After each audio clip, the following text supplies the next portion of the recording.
नमस्ते प्यारे बच्चों, स्वागत है आपका इस यूट्यूब चैनल में। तो आज का लेक्चर हमारा क्लास 10th पे हमारा टॉपिक है pair of linear equation in two variables. Exercise हम करेंगे 3.1, लेकिन हमारा क्या है, ये इंट्रोडक्शन क्लास है, ठीक है।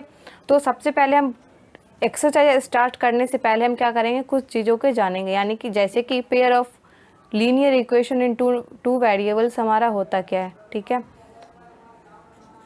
तो सबसे पहले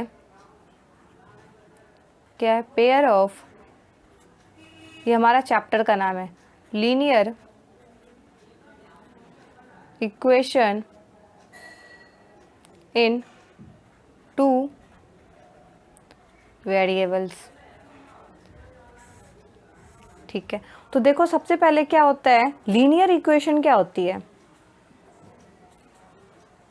लीनियर इक्वेशन हमारी क्या होती है, देखो लीनियर इक्वेशन हमारी क्या होती है, जैसे एग्जांपल से आप समझो 2x प्लस 3 मैंने लिखा, ठीक है, जिसमें क्या हो, ऐसा इक्वेशन, ऐसा पोलिनोमियल जिसमें क्या हो, जिसकी हाईएस्ट डिग्री क्या हो, 1 हो, ठीक है, और उसमें क्या हो, एक कांस्टेंट और एक वेरिएबल्स हो, उसको हम क्या कहते हैं, लीनियर इक्वेशन, ठीक है। ऐसी पोलिनोमियल जिसकी हाईएस्ट डिग्री क्या हो, 1 हो, ठीक है, उसको हम क्या कहेंगे, लीनियर इक्वेशन। अब हमारा आता है बात in two variables. Linear equation in two variables क्या होती है, ये तो 1 वेरिएबल्स के लिए हुआ, ठीक है। अब 2 वेरिएबल्स क्या होता है, तो लीनियर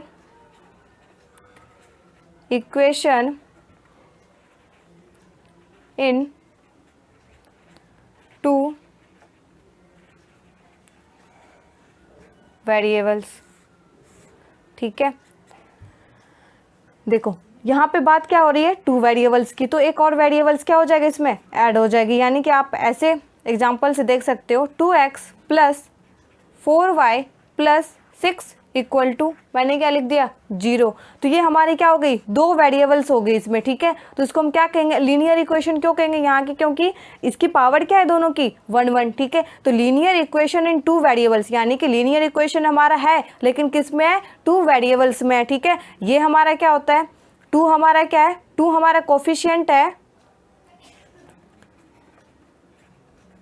कोफिशिएंट ऑफ x, ठीक है। 2 हमारा क्या है, कोफिशिएंट ऑफ x, ठीक है। y भी हमारा क्या है, कोफिशिएंट ऑफ 4, जो हमारा कोफिशिएंट ऑफ क्या है, y, यानी कि 4 y का क्या है, हमारा कोफिशिएंट है, ठीक है। और 6 हमारा क्या है, कांस्टेंट टर्म है, ठीक है। 6 हमारा क्या है, कांस्टेंट टर्म है, ठीक है, समझ में आ गया। ये हमारा था लीनियर इक्वेशन इन 2 वेरिएबल, ठीक है। अब देखो बेटा, pair of linear equation in 2 variable क्या होता है, pair of linear equation in 2 variables, ठीक है। देखो अब इसका पहले एक बार ना इसका आप जनरल फॉर्म भी देख लो, ठीक है। लीनियर इक्वेशन इन 2 वेरिएबल्स का जनरल फॉर्म क्या होता है, ax plus by plus c equal to क्या होती है, 0, ठीक है। ये क्या है, इसकी जनरल फॉर्म है, क्या है ये, जनरल फॉर्म है इसकी, ठीक है, लीनियर इक्वेशन इन 2 वेरिएबल का। अब हमें क्या करना है, पेयर, यानी कि इसका जोड़ा लेना है, pair of linear equation in 2 variables, यानी कि इसका हमें क्या लेना है, पेयर में लेना है। तो आप क्या ले लो, a1x plus b1y plus c1 equal to 0, ठीक है। दूसरी इक्वेशन, इसको इक्वेशन फर्स्ट मान लो, ठीक है। दूसरी इक्वेशन हमारे क्या लेंगे, a2x plus b2y plus c2 equal to 0, ठीक है। ये हमारी क्या हो गई, सेकंड इक्वेशन। तो यही हमारी क्या होगी, पेयर ऑफ लीनियर इक्वेशन, यानी कि इस चैप्टर में आप पढ़ोगे पेयर ऑफ लीनियर इक्वेशन ही पढ़ोगे, ठीक है।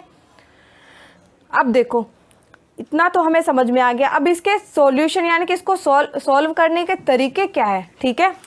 तो यहाँ इसके मेथड्स क्या होते हैं, तो अब क्या हम देखेंगे, मेथड्स, यानी कि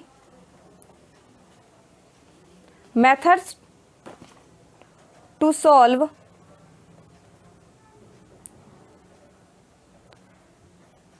pair of linear equation into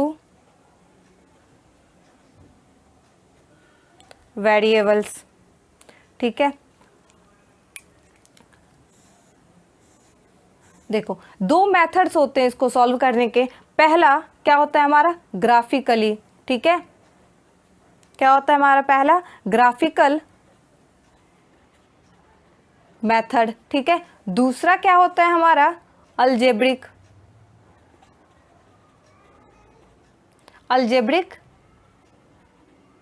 method, ठीक है। तो पहले आप समझ लो ग्राफिकल मेथड कैसे हम सॉल्व करते हैं। ग्राफिकल मेथड से लीनियर ऑफ टू वेरिएबल, ठीक है, pair of linear of two variables को हम कैसे सॉल्व करते हैं, किससे, ग्राफिकली मेथड से, ग्राफिकल मेथड, ठीक है। देखो ग्राफिकल मेथड के क्या है, तीन कंडीशन टोटल होते हैं। पहला कंडीशन क्या है हमारा a1 upon a2 equal to b1 upon b2, ठीक है। देखो आप इसको पहले एग्जाम्पल से समझो, ठीक है। जनरल फॉर्म हमारी क्या होती है, a1x plus b1y plus c1 equal to 0, a2x plus b2y plus c2 equal to 0, ठीक है। ये होती है हमारा a1 अपॉन a2 हमने लिखा है, तो इसको क्या करें हमने, इन दोनों इक्वेशन को क्या करें आपस में कंपैरिजन करें, यानी कि a1 अपॉन में a2 इक्वल टू हमने क्या रखा है b1 अपॉन में b2। जैसे कि एग्जाम्पल लो आप 2x plus 3y plus 4 equal to 0, 3x plus 4y plus 7 equal to 0, यानी कि हमने दो इक्वेशन ले लिया। अब क्या लिखो, x का कोफिशिएंट क्या है यहाँ पे a, यानी कि आप क्या लिखोगे a1 upon a2 equal to क्या लिख सकती हूँ मैं 2 अपॉन 3, ठीक है। उसी तरह आप क्या लिखो b1 अपॉन b2, आप क्या लिख सकते हो b1 upon b2 equal to क्या लिख सकते हो 3 अपॉन 4, ठीक है। अब क्या हमारा a1 अपॉन a2 इक्वल है क्या b1 अपॉन b2 के है, तो पहले लिख लो आप 2 अपॉन 3 इक्वल 3 अपॉन 4। अब देखो आप 2 अपॉन 3 इक्वल है क्या 3 अपॉन 4 के, नहीं इक्वल है ना, तो आप क्या लगाओगे नॉट इक्वल का साइन लगाओगे, ठीक है। तो अगर हमारा ऐसी एग्जाम्पल अगर हमें आ जाए जहाँ पे a1 अपॉन a2 इक्वल ना हो b1 अपॉन b2 के, तो हमारा क्या कहते हैं उसको, हम पहला क्या कहते हैं उसको तो हमारा वो ग्राफ जो है क्या करेगी इंटरसेक्ट करेगी, यानी कि उसको हम क्या कहेंगे कोइंसिडेंट लाइन, ठीक है। और वो क्या करेगी इंटरसेक्ट करेगी, यानी कि उसकी ग्राफ जो बनेगी आपका क्या बनेगी, ऐसा कुछ ग्राफ बनेगा, ठीक है। वो क्या करेगी इंटरसेक्ट करेगी, तो उसको क्या कहेंगे हम, जो दोनों लाइन आपस में इंटरसेक्ट करती है उसको कहते हैं इंटरसेक्टिंग लाइन, इंटरसेक्टिंग लाइन, ठीक है। कोइंसिडेंट लाइन कहते हैं हम इसको, ठीक है। अब ये क्या है, देखो अब दो लाइन आपस में क्या करी इंटरसेक्ट करी, यानी कि इसके क्या है कुछ ना कुछ इसके सॉल्यूशन भी होंगे, तो इसका क्या है हमारा क्या है, इसका एक सॉल्यूशन है, ठीक है। नहीं हाँ, इसका आपका क्या है एक सॉल्यूशन है, तो ओनली क्या लिखोगे आप ओनली वन सॉल्यूशन, क्योंकि एक पॉइंट पे क्या कर रही है इंटरसेक्ट कर रही है सॉल्यूशन, ठीक है। थर्ड क्या कहेंगे कोइंसिडेंट लाइन, इसको हम कहते हैं इंटरसेक्टिंग लाइन, ठीक है, इंटरसेक्टिंग लाइन, ठीक है। अब तीसरा हमारा क्या है, इसको हम क्या कहते हैं कंसिस्टेंट कहते हैं, ऐसे ग्राफ को हम क्या कहते हैं कंसिस्टेंट कहते हैं, ठीक है। तो तीन बातें हमारी क्या यहाँ से निकल के आ गई, ठीक है। जब a1 अपॉन में a2 इक्वल टू नोट होगा b1 अपॉन में b2, तो वो दोनों क्या करेंगे, दोनों लाइन आपस में क्या करेंगे इंटरसेक्ट करेंगे, ठीक है। उसके सॉल्यूशन कितने होंगे, केवल एक सॉल्यूशन होंगे, ठीक है। उसको हम क्या कहते हैं कंसिस्टेंट्स कहते हैं, ठीक है। दूसरी मेथड क्या है हमारी, यानी कि दूसरी कंडीशन क्या होती है हमारी, जब लिख लो पहले a1 अपॉन a2 इक्वल है b1 अपॉन b2 के, ठीक है। इक्वल ऐसे हमने लिख लिया c1 अपॉन c2 के। एक एग्जाम्पल से समझो आप क्या लिया हमने 2x plus 3y plus 4 equal to 0, ठीक है। 4x plus 6y plus 8 equal to मैंने 0 ले लिया, ठीक है। अब मैं a1/a2 करो आप, यानी कि 2/4 इक्वल 3/6 यानी कि b1/b2 इक्वल c1/c2 यानी कि 4/8, ठीक है। अब देखो यहाँ पे इसको सिंप्लीफाई करो, 2 2 जा 4, 3 2 जा 6, 2 2 जा 4 2 जा 8 यानी कि 1/2 इक्वल है 1/2 के, यानी कि a1/a2 इक्वल है किसके, b1/b2 के। तो हम क्या करेंगे, c1/c2 के लिए भी चेक कर लेंगे कि ये इक्वल है या नहीं। तो क्या है हमारा, तीनों यहाँ से क्या आ रही है, इक्वल आ रही है, ठीक है। तो इसको हम कहते हैं कोइंसिडेंट लाइन। इसको हम क्या कहते हैं, पहली बात तो क्या निकल गई के आ गई यहाँ से,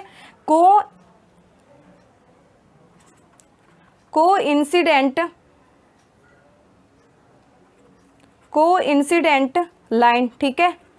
दूसरी बातें क्या निकल गई आ गई यहाँ से, इसकी ग्राफ देखो आप, इसकी ग्राफ जो बनेगी हमारी क्या बनेगी, एक ही लाइन पे, यानी कि इसकी ग्राफ ऐसे बनेगी, यानी कि एक ही लाइन पे क्या हो जाएगी, दूसरी भी ग्राफ जाएगी, ठीक है। तो इसको हम क्या कहेंगे, तो इसका देखो एक ही लाइन पे जब दूसरी लाइन पास होगी तो इसके क्या होंगे, इनफाइनाइट पॉइंट्स आएंगे इनके बीच, ठीक है। तो इसके सॉल्यूशन भी क्या होंगे,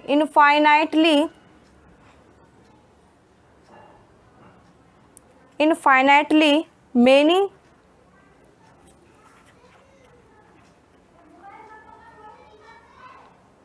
सॉल्यूशन होंगे, ठीक है।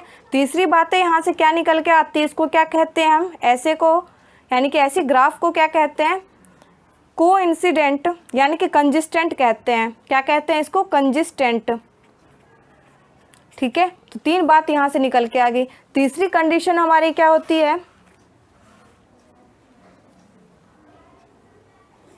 ठीक है। तीसरी कंडीशन हमारी क्या होती है, अगर a1/a2 equal b1/b2 equal c1/c2 हमने लिया। देखो एक एग्जाम्पल से समझो, यहाँ पे क्या है, 2x प्लस 3y प्लस 4 लिया मैंने इक्वल टू 0। यहाँ पे लिया मैंने 4x plus 6y plus 5 equal to 0 लिया। अब कंपैरिजन करो, यानी कि a1/a2 करो, क्या हो जाएगा, 2/4 इक्वल b1/b2 करो, यानी कि 3/6 क्या करो आप, c1/c2 करो, यानी कि 4/5। यहाँ पे इसको सिंप्लीफाई करो, 2 2 जा 4, 3 2 जा 6, यानी कि 1/2 इक्वल आ गया किसके, 1/2 के। लेकिन क्या 4/5 के ये इक्वल है, तो नहीं, ठीक है, 4/5 के इक्वल नहीं है। तो यहाँ से क्या निकल के आ गई हमारी, a1/a2 इक्वल तो है b1/b2 के, लेकिन क्या है ये c1/c2 के इक्वल नहीं है। तो इसको हम क्या कहते हैं, पहली बात यहाँ से क्या निकल गए, देखो ऐसे ग्राफ क्या होते हैं, आपस में पैरेलल्स होते हैं, यानी कि इस तरह के लाइंस जाएंगे जो आपस में कभी क्या हो, मिट नहीं करेंगे, ठीक है। तो पहली क्या निकल गई आ गई यहाँ से, ऐसे ग्राफ को हम क्या कहते हैं, पैरेलल लाइंस, यानी कि ऐसे हमें क्या जाएगी, ये दोनों इक्वेशन जो है क्या आ जाएगी, इस तरह के जाएगी, ठीक है, इस तरह के इसके ग्राफ बनेंगे। दूसरी बातें क्या निकल के आती, जब आपस में ये दोनों मिट ही नहीं करेंगे तो इसके क्या कोई सॉल्यूशन होंगे, तो नहीं, तो इसके क्या होंगे, नो सॉल्यूशन। तीसरी बातें क्या निकल के आती है यहाँ से, इसको क्या कहते हैं, इनकंजिस्टेंस,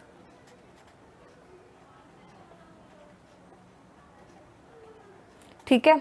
यहाँ तक समझ में आ गया। अब हमारी क्या थी, तो ये हमारी पहली मेथड थी सॉल्व करने की, ठीक है। दूसरी मेथड हमारी क्या है, अलजेब्रिक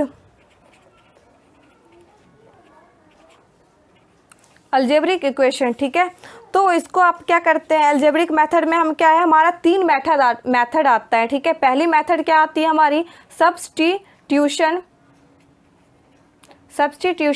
मेथड, ठीक है। दूसरी मेथड हमारी क्या आती है, एलिमिनेशन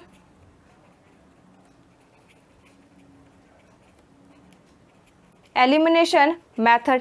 तीसरी हमारी मेथड है क्रॉस मल्टीप्लिकेशन